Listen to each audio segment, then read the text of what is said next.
Sarap.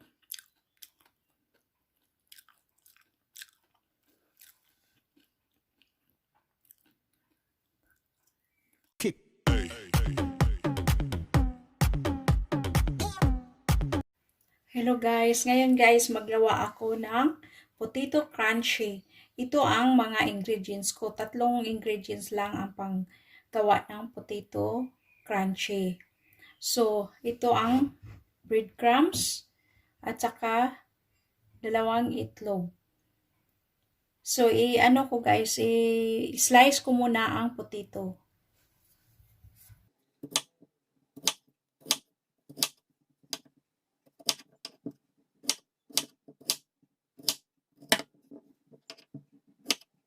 Ngayon, magpainit muna ako ng edible oil. Lagyan ko ng salt and pepper ang itlog.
So, ito na guys, ang potato crunchy ko.